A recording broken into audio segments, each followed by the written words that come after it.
this idea of self can't get out of self. Let's say in non-duality, which is what non-duality means is not two. It doesn't mean there's one, it's just not two.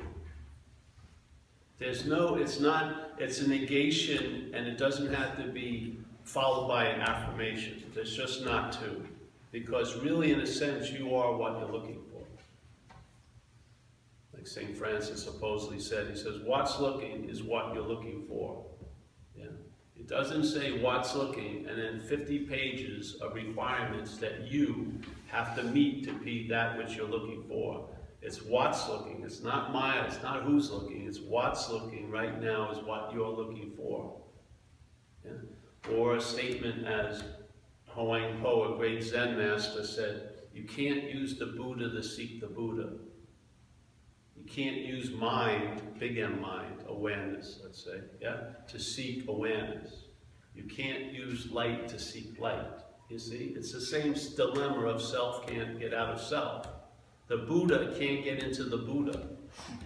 The light can't get into the light. The big M, awareness, can't do itself into awareness, yeah? So again, do you think these masters that put these statements out were sadists? Like, why would, if you were Milo, why would someone tell you not to, hey, watch out, you can't be looking for the Buddha as the Buddha. Well, I'm not, I'm looking for the Buddha as Milo. Based on that, it makes total sense for Milo to be looking for the Buddha, because Milo needs some Buddha. You know what I mean? Milo's not doing well as Milo. But the master isn't seeing you as Milo or Steve or Christian or Paul. He's seeing you or she's seeing you as the Buddha. So it's warning the Buddha, hey, Buddha, I'm going to give you a simple little reminder. You can't be looking for the Buddha. It's not going to work, yeah? Because why? You are the Buddha. So this is the point of this message and of non-duality. Non-duality is not a path to illumination. It will illuminate whatever path you're on as this little action figure, yeah? But it cannot be used as a path to illumination, because if that which is non-duality would be looking for non-duality. Which is gone, it has gone that way now, that non-duality has met us, because now people are trying to become a non-self as a self. They want to have the qualities of their absence, but they want to be present to have them. So if that's the case, then you believe what you are is an experience you're going to have, and that's not what you are. You can't be experienced. Yeah? The seen cannot be seen. That which is seen can never be seen. That which is hearing can never be heard. Yeah? That's the problem in a sense with science. Science wants to study everything, but they can't study what's studying everything. They can't get prior to what's studying everything, yeah? They can't study it, because that would be what they are, that which is prior. They think they came later. That's the identification as Milo. You believe that you believe, in a sense, a mental process that presents an idea of you that comes after consciousness, but it implies it's before conscious contact. So most of us think I'm seeing, yeah, right now. It's just a lazy assumption. I'm the hearer of everything. I'm the doer of everything. I'm the thinker of everything, yeah. But all the feeling of being the thinker of everything is based on a thought. It was a thought that you're the thinker. So everyone wants to change the thoughts. All that is needed is, and you don't even have to change anything, because there isn't a thinker. Just see, is there a thinker? If there's not, there's just thinking. Is there a seer? If it's not, there's just seeing. And then suddenly, instead of, when we were kids, life was happening, and then slowly but surely it became an interpretation by the mental state that life's happening to me. Yeah? This is what happens. So the seeing doesn't imply the seer. It's just seeing. There's just hearing, there's just thinking, there's just feeling, there's just doing. So now you can travel lighter Yeah? So because you're not seeing life as happening to you, you see that happening to the mental state, but it's not you. You see the fulcrum of the mental state, that the only way it can translate this place is how it pertains to itself. You see the activity of self-centeredness, but if you see something, it's obvious you're not that. Yeah?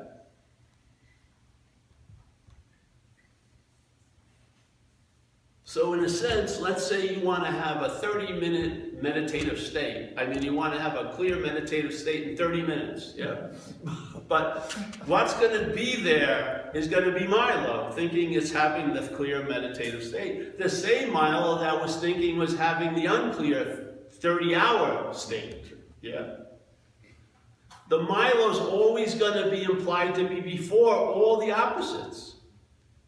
And then people would say that, well, that's the ego. It's not the ego, because the selfing will say it has an ego, and it will say, I'm the one who lost the ego. What is that feeling that had an ego, and what's that feeling that feels like it lost the ego? That's the bondage of self. It's called the act of being identified as a self. It's an activity. It's going on right now. And a large part of your interest and attention is wedded to it because you believe it's you. Yeah. And it's just the surface, it's the tiniest, it's the thinnest little bit of fabric. Yet with your intention, with your belief, it can black out fucking everything. But it can't possibly do it without you. We have this statement in recovery.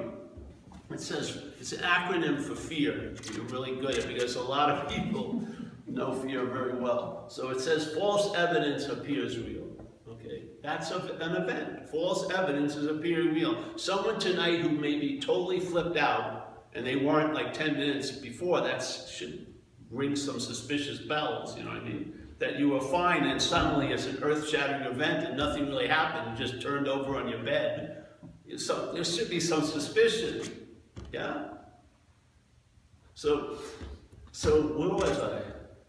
Fear. Oh, the fear. So false evidence is appearing real, okay? It's an activity, it's happening all day. But how does false evidence appear real? It has to appear real to what's real, doesn't it? We're that which is real. Lending reality to things by being identified as a thing. That's what's happening all day. Yeah. False evidence continues to appear real, but it can only appear real to what's real. How else could it appear real? It has to appear real to what's real.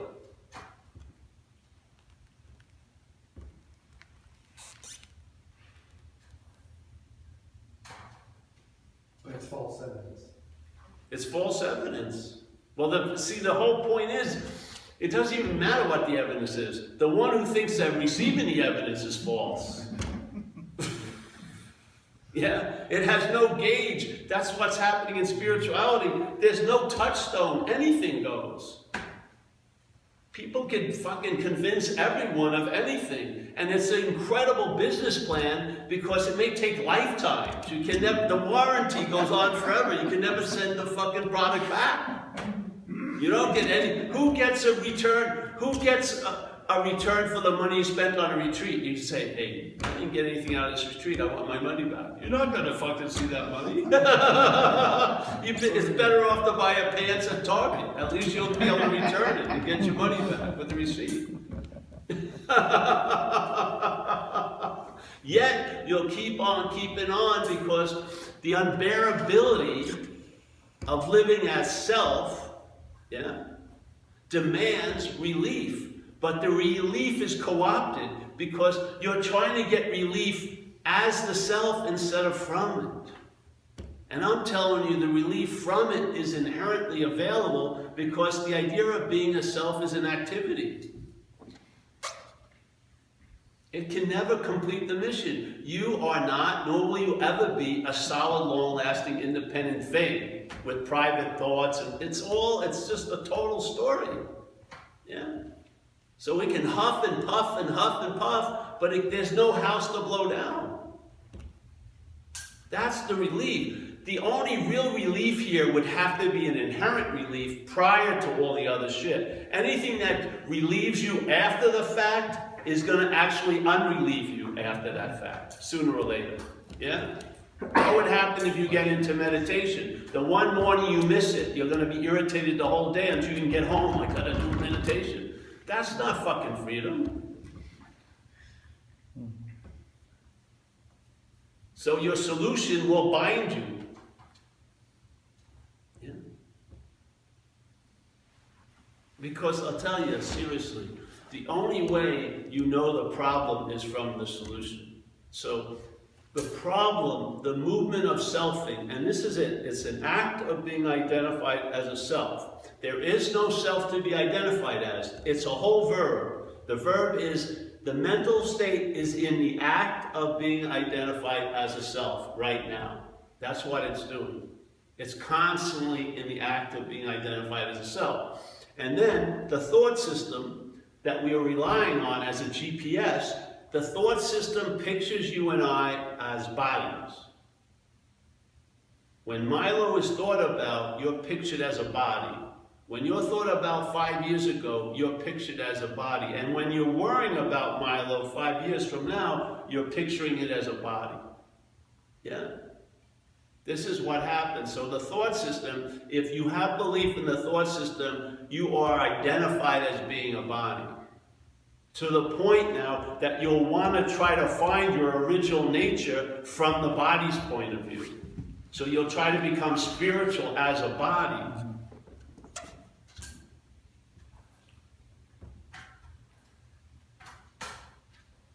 So the movement of selfing, you see it. If you see the burglar, if you're in the house, it ain't gonna come in. He's expecting you never to be freaking home when you're obsessed with self. So it's a robbery going all day. But if you're home, it ain't gonna rob. He can't get in the house. You're there. You're present. Yeah. So the movement of selfing, and it is a movement, a mental movement. Its main movement is claiming. Yeah? So what happens? A great master, Ramana Maharshi, you ever heard of him? Great master.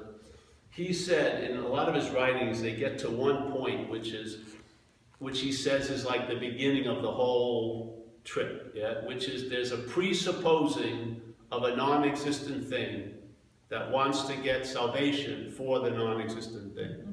So this body, without the animating principle, is a non-existent thing. Yeah, it's a thing, but it's not existent. Let's say if I passed out, died right now, it would be good to pass the donation box around. I need it for improper body part disposal. Let's say if I passed away, or like they like to say, I transitioned into another space.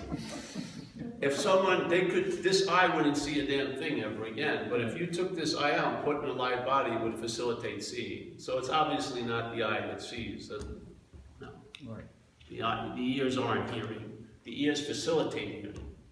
Consciousness, awareness, spirit is what's hearing, seeing, feeling, tasting, touching. Yeah? And if you've had actually in a sense, the great grace to see someone you knew dead, and when you looked at that body, you may have gotten a very strong hit. Hey, that wasn't Fred, because you saw the body that you were calling Fred, but now it wasn't animated, and it was obvious without the animating principle that wasn't Uncle Fred. So obviously the animating principle was Fred, not the non-existent thing. Yeah? So there's a presupposing. It's a beautiful statement. It's going to save you so much fucking time, really. A presupposing. Which this is a trip, because there's an assuming and supposing all day, yeah? So a presupposing means it's a supposing that projects itself to be before everything else. So the supposing comes after, right? So there's conscious life right now, conscious contact, then the mental process arises after, and then it presupposes this non-existent thing, yeah, to be existing. And then now starts looking for a bologna sandwich for it, or a pair of pants, or salvation, whatever, tons of things. Yeah. So the mental process presupposes, so it happens after conscious contact, yeah? But implies it was before the conscious contact. That's what's producing the sense that you, Milo, is what's conscious. But you're not Milo, you're consciousness. Yeah? Milo is like a tad that came after and then was applied before. It's sort of like the donkey, the tail that's put on the donkey now is looked as the face. It's like a switcheroo, yeah? So that which comes after implies to be before. This is what it's doing all freaking day. Yeah. Let's wait a little bit, then you can ask questions, if you have any afterwards. Yeah? So if you can see, like Dogen, a great Zen master from Japan, said, to study Buddhism is to study the self, the sense of being a long-lasting, independent, separate entity. Why? Because if you study the self, you'll forget the self. Because if you study it, you'll see it's not you. And if it ain't you, you'll start to forget it. Where you're trying to forget it as it. That's why it's not fucking working. You're trying to get out of self as a self. That's why it's not working. In that condition, what's one to do? If they can't get out of it anyway, you have to surrender while in it. You've got to ask a power greater than you, which is you in disguise, basically, another aspect of you, and to surrender to that, yeah? To surrender, to realize you're not managerial quality. Yeah? And then shrink it to a day at a time. Don't look at it even past an hour, and you'll see something will happen. And you will be relieved of the bondage of self. You'll be able, this action figure will suddenly be able to follow another GPS and go in another direction. And you'll know that, you want to use the word God, who cares about the name, but you'll realize that something has done for you what you could not do for yourself. And that becomes the basis of your life. And then you'll be put to use to be of help to other people. This is what happens. When you get out of self, you'll lose interest in self and gain interest in others. And one of the ways you gain interest in others is to be of freaking service. You're interested in seeing other people get out of hell, and you know where the bus stops, and you've got the schedule, and you want to go back there, because now you feel fucking pretty powerful, because the dilemma of powerlessness has been figured out. Why you have a dilemma of powerlessness? Because you keep exerting power you don't have. If you would tell the truth that you're powerless, you'd never experience powerlessness again, ever. If you admitted, fuck it, I am powerless, you would have a new power flowing. But because you're exerting a power you don't have, you're feeling frustrated and you're pissed off and you're resentful because no one's fucking listening to you. So the assumption of power doesn't have any effect, and so you're really pissed. And the same thing with the selfing. Because you believe you're the thinker of it, you assume in a subtle way that your thoughts should follow somewhat what you want to do. And it's very frustrating that they never seem to listen. Because you figure, if they're mine, don't I have some sense of influence over them? Doesn't seem to be. Because it's not true, they're not yours. That's the relief from the bondage of self, not to self. There's no self to be bonded to. It's not like a chair in you and you're bound to it. It's bondage of, it's an activity. You're engaged in it now. And that's what causes you to be bonded to so many other things, but you're not bonded to the thing of self because there isn't one. You're bondage of it. You're believing a non-existent thing exists. And that existence is unbearable, so you'll fucking do anything you can to get a little relief, and so we do, and we shoot dope, and we do everything like that, and the hole just keeps getting bigger and bigger and bigger, and hopefully you're done before you're done, because everyone in this room is going to be done at one point, which is they're going to be dead. What you as an addict want to be done before you're done, so that you can have a life again. So you have to be done with the alcohol and drugs before you're done with life. And I couldn't do it, you can't do it, but something can do it for us. If you just submit yourself to the simple program. And it will change you. We're not in the business of change. We're in the business of submission to be changed. That's how it works. That's how I see it. So, this whole thing, if you can see the movement is claiming, yeah? And it's something that claims to be before, which it comes after. Right. That's all it's doing all day. It just keeps replicating it constantly. And then the memories, the perceptions, and the thoughts are there to support it. So there's feelings. Look at it. It's simple. Here's a bottle. Everyone sees the bottle. I can change the meaning of the bottle. My bottle. Now the bottle's being used to point to the owner of it. Feelings. Feeling. My feelings. Yes? Now the feelings have a secondary agenda. They're being used to point to the feeler. The imaginariness. But if enough pointing happens, the mind goes, it's so much to be, and it pictures itself as a body. And then you're forgotten, seemingly as spirit, and now all the rest of your life as a spiritual seeker, you're trying to remember it. And you can't remember what can't be forgotten. All you can do is be it. That's the only point we have available to us. We are so it, you can only be it. Yeah. You can't know it, you can't study it, you can't experience it, you can't saddle up close to it, you can't be far from it. All we can do is be it. Yeah? And no matter what you or I are thinking right now that we're not, we are. We are being exactly what we are right now. Nothing has ever changed. You're going to go to bed tonight, and everything that happened will be forgotten as if it never happened, because it never happened. You're the only reality there is. You are that which is always happening. Yeah? Not a bad idea, right?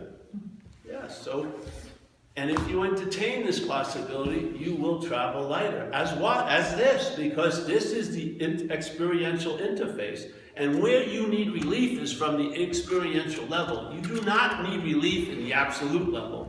There's no relief needed there. You need relief where the rubber meets the road. Yeah? And this will allow you to travel lighter, but not by trying to travel lighter. That's the good news. We have that statement in AA, quit playing God. So let's say selfing is what's playing God. So if selfing claims to be the hero of that statement, quits playing God, all right, so now that which is playing God tries to quit playing God. Isn't that playing God? Ad infinitum? When does it stop? When can it not be that which is playing God trying to quit playing God? Never, never, never. But if you're not that which is playing God, that's that. You see? See what you're not, and that's what you are. You're the seeing of what you're not. And on another level, let's say some people here are on a level of the house is on fire. You don't need to hear a message, there is no house, there's no fire. You need a pail of water. And a pail of water is the AA program. Partake of it. Yeah. But then, when the fire is out and you're out of the house, maybe someone can say, you know, isn't it unusual that every fire you're at, and maybe you're the fire starter? What? Oh yes, maybe it seems like it. You've been in a lot of fires in your life. I don't think that was just accidental. What? Yes, and then you've got to see your own role in things, yeah? And in that point, there's a point of surrender. You can give up the ghost, because it is a ghost. And then we say also in AA, abandon yourself to God. Now, if you were self, how could you abandon to God? You'd still be there.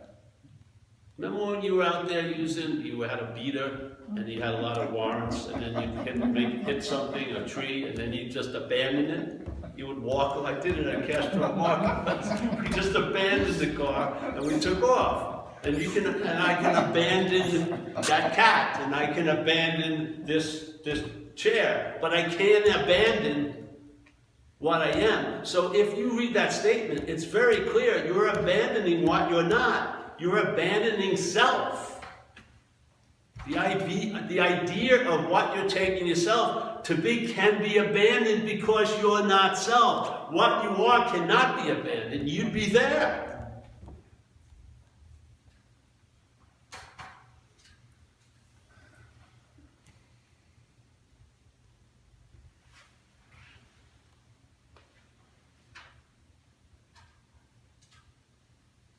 You guys, Chris, have been here a long time, but first of all, this message isn't going to you. It's being thrown over everyone's head. because I learned a long time ago, it's not gonna go anywhere if I talk to you about Big M Mind. But I'm gonna talk to Big M Mind about you. That goes somewhere, yeah? So it's like that old, we saw, you know, because the mental defense is unbelievable, because it will claim everything. So when you're hearing this message, your mental state is claiming to be the hearer of this message right now. And then it's gonna take the message home and think about it. And it's gonna neuter it and make it something you can dismiss by saying, oh, I know that. Or, you know, that's what it's gonna do. And it's like a parasite, or a snake. You know, that old story about the girl saves the snake and then gets a little eye dropper and feeds it, puts a little comforter over it, cuts a sweater up and takes it out, and the snake bites her and she's really surprised and she says, Mr. Snake, why did you bite me? I've been so nice to you. And Mr. Snake says, I'm a snake. The mental process is going to keep claiming there is no forbidden zones. 5,000-year-old lineages with old robes and loving gazes. It's fucking totally in there. Selfing is going on everywhere. Yeah? So this is sort of like spiritual sperm.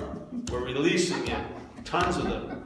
And hopefully one's going to get through and hit the mother egg. And if it does get through and the mind conceives an idea, what's it going to conceive? This is what happened to me in about 9 years sobriety.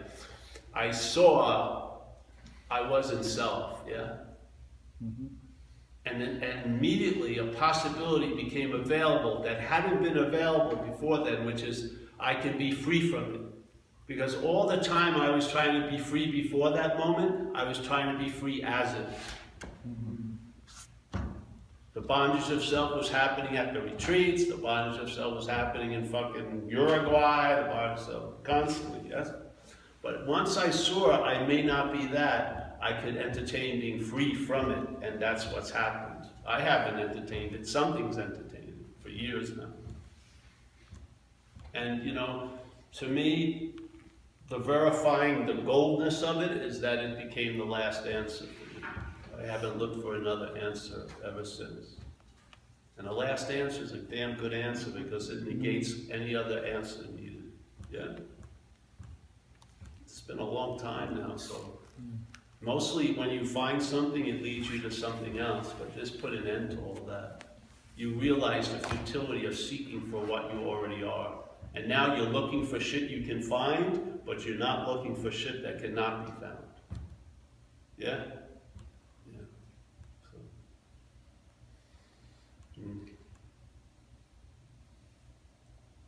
Take shelter in the program.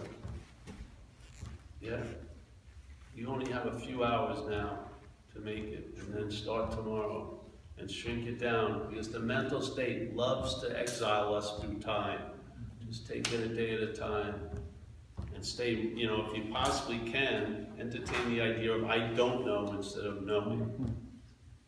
Because AA, for many people, has become part of the problem. They think they know what AA is, yet they haven't done the steps.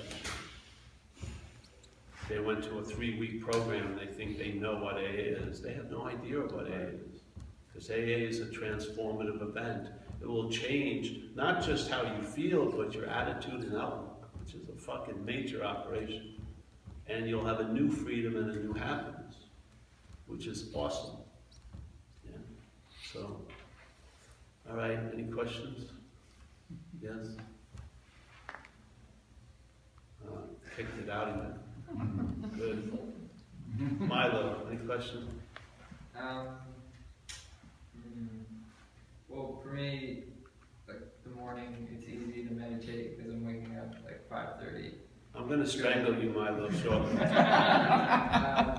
But what I mean by meditative state is when doing something, not thinking about other things. Yeah. Just focusing on the task at hand. Yeah. And for me, I have a lot of trouble with that. That's going to change, bro. But yeah. Yeah. Thought I'd say that. Because I'm a musician and I have not been able to bring any creativity out. Why don't you surrender, bro, instead? See where that leads you. Yeah. Just give it up. Say, hey, I can't fucking do it. Yeah? Yeah. There's an incredible possibility that's accessed through I can't freaking do it. Really does. I mean, because, see, if it's the system that's failed and we keep relying on the system, yeah? Like Einstein said, you can't look to what produced a problem for a solution to it. So like in AA we say the problem resides in the mind. So you can't go through the mind, yeah? Yeah.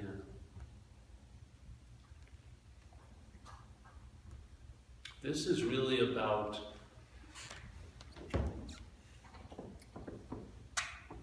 loss of interest, ultimately. You lose interest in that which needs to be liberated.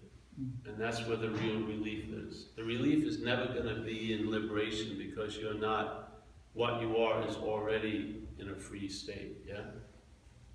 What you're not would like to be liberated.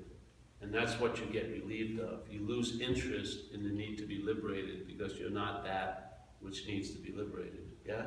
And then you find out, don't know, you find out that you are those qualities you've been so fervently seeking for. And that if you realize that most of what's being presented in your head is what's not happening, yeah?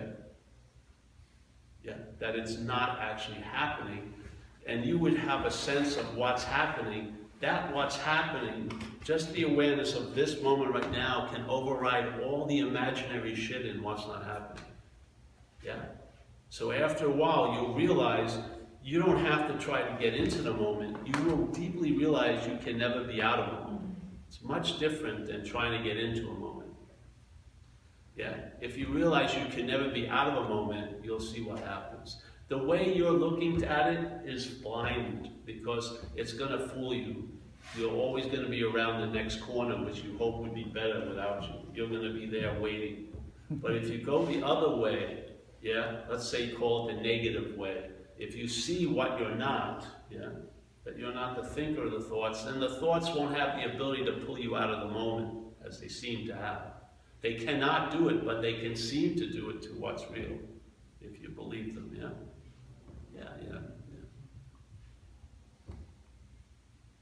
So it's interesting to me that you talk about 20 years ago having the epiphany, the idea that you're not yourself, that you're not self. Can you talk a little bit more about that, or how that actually came about? Well, it didn't come about. It just negated what I thought had come about all these millions of years. That's what it did. It showed me that all that which I thought was so wasn't so. Yeah.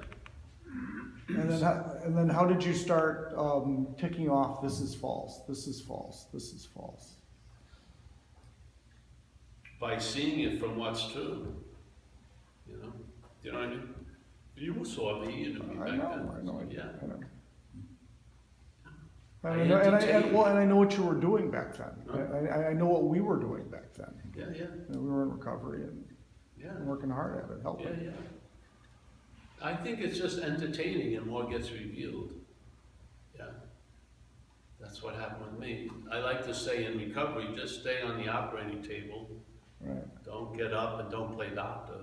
Things will go well. Because you're being changed, really. Right now you're being changed. A lot of things are working on us right now. It's what's directing that is important. So like every one of us in this room have surrendered to things. Surrendered to women, I've surrendered to the police, surrendered to that, surrendered to this. But really, what's going to make the surrender what it is what you surrender to. Yeah. Mm-hmm. So we were lucky to surrender to the program of recovery because there's grace in that, really. And the grace was strong enough to overcome all our difficulties of resistance and thinking we knew and everything like that. If you just stuck with it, it was like even the biggest, hardest rock will be worn down by the water of grace. Yeah? Mm-hmm. Yeah. I don't know what happened because I don't care, really. All I want to know is I've never been gypped ever since, really. I mean, every moment I'm here. Completely. I think most people are trying not to be awake all day because it's too much. I mean, there's way too much light. Yeah. I mean, Most people are trying not to be awake. That's the dilemma. What's keeping you up at 3 in the morning? You think it's your thoughts, but you're on. You know, you're fucking always burning light, and we don't like it. We want to numb it down. Yeah. We don't want to feel as much. We don't want to. We want to have a break. Well, that which is doesn't have a break. It's just on completely. Yeah, get used to it.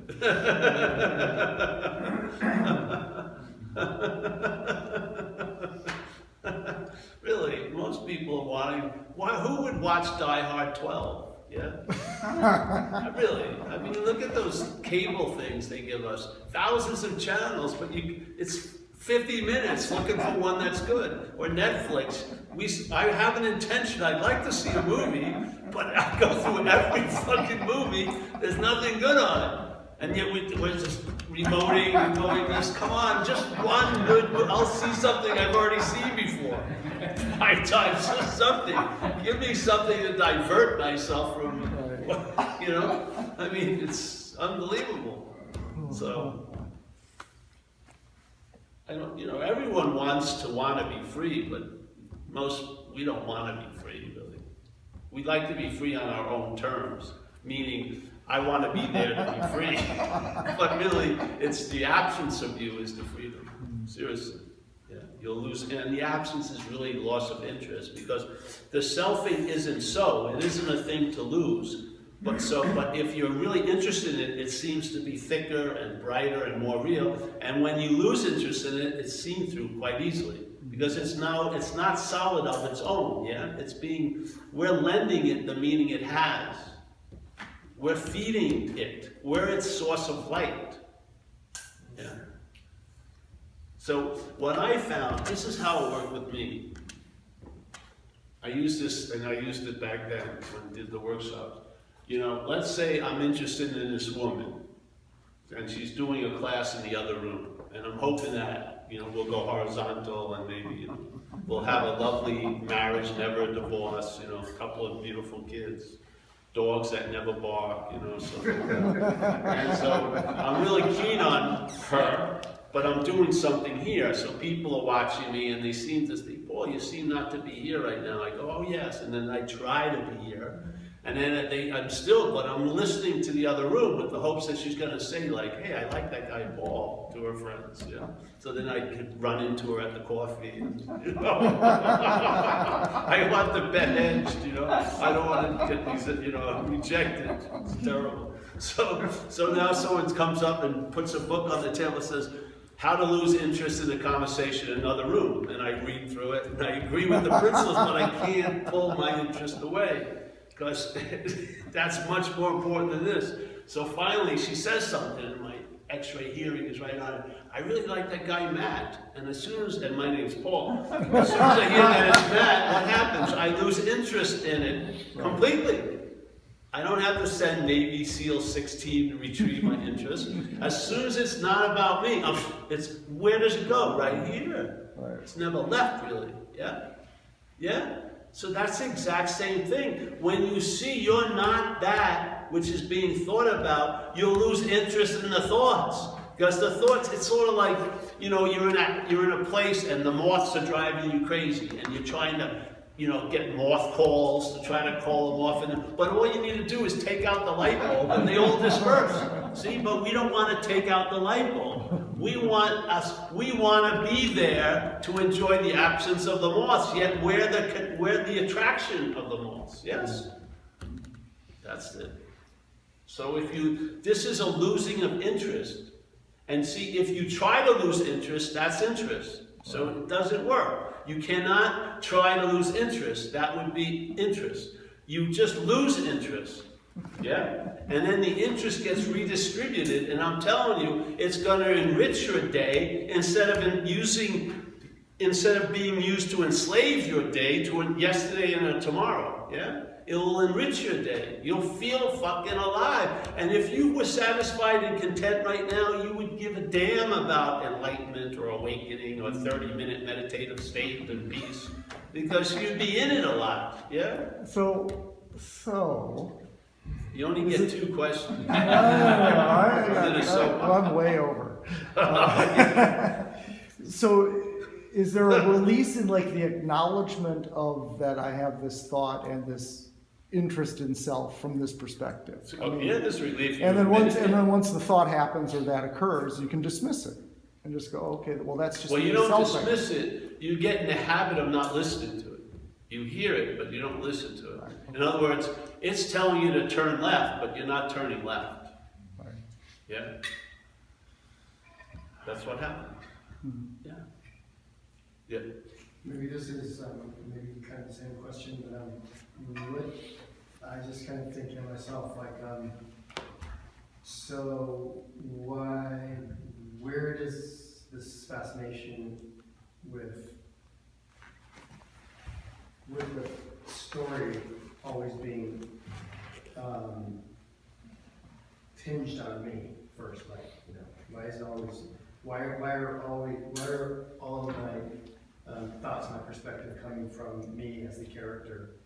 Because you're saying, I mean, it's kind of probably easier said than done, but to say that, well, you won't have interest. No, they'll be interested in it, but the amount of interest will change dramatically. You have to, because we're conscious, you're going to hear thoughts. But there's a difference between hearing thoughts and listening to thoughts. And to me, the original addiction is the mental state's addiction to being a self. That's what causes all the drug use and everything else. You're truly trying to get relief from self, but as a self. That's why none of the addictions ever work, because they don't hit the mark. Because that which you're trying to get relief from is the one that's saying it's getting the relief from itself. That's why it doesn't work. Yeah? So the original addiction to me, it's the basis of it, is the mental processes, the brain, the intelligence, all that stuff, they cherish self, like they say in Buddhism. So there's a supreme interest in the story of being you. Because you wouldn't follow the story of being Stanley if you're Rick or something.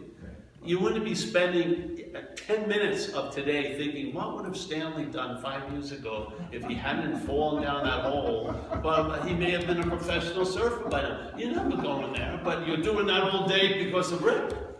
I mean, so there's a preset obsession with the idea. It's like the GPS is already it's got a huge tons of maps ready to go.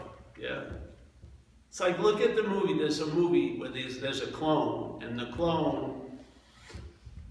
Wow, wait a minute, I shouldn't have said that. All right, there's a clone, but he's programmed to be a human. So he's working on this place on the moon, and they're harvesting this new thing that drives all the technology on Earth.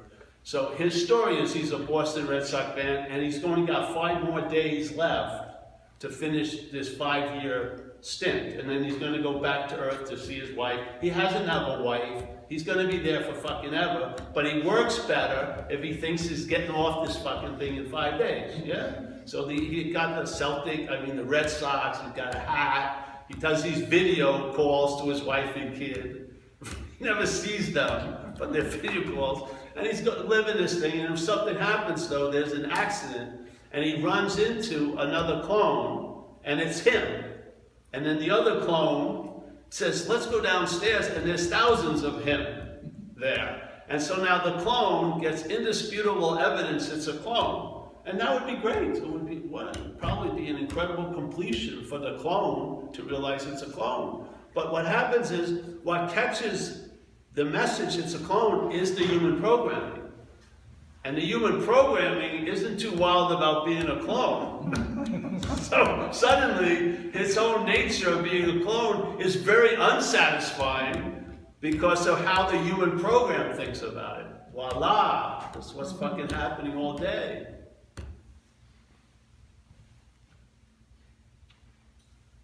It's just an invitation. Find out. To me, this is like a spiritual book store. Shoe store. And basically, we're just you're coming in, let's say, thinking you gotta buy boots because you're gonna be going to the Himalayas seeking for that one person who knows everything. But you tell me, all right, I want a size 10 boot, but I don't bring the boots out. I bring some other shoes, and I put them there, and I go, well, try them on at least. And you try them on, and I go, hey, if the shoe fits, wear it. This is what non-duality is like. Or it's AA, yeah, AA. If you hear a description of what an addict is like or an alcoholic, and it sort of sounds very, very, very strongly familiar, hey, the shoe fits, fucking wear it. Yeah? If you want to, if the shoe doesn't fit, go ahead and do whatever you're doing. Do whatever you're doing, Milo. But maybe down the road you'll remember, hey, I remember that shoe. Not the salesman, but the store. The salesman. and maybe I should go back and try those shoes on, and maybe they'll fit. That happened with me. I just haven't, I never bought another pair of spiritual shoes since. And these never wear out. The more I use them, the stronger there's the trend. Yeah. There you have it. That's funny. Any more questions? You better take this advantage, opportunity. I'm feeling, all right, one more. You? I lost it. All right, good. Good. Yeah, you're kidding, that's right. Well, the thing is, humbly, when it's all said and done, what has the question is the answer. It's the answer that's asking the question. So sometimes if you starve the answer by not answering its questions, it sees it's the answer. You keep answering its questions, it thinks it's something else. That's right. Yeah. So. All right, well, let's pass the basket, eh? Let's get excited about that. It's Donna. Let's start here. My lovely Italian friend.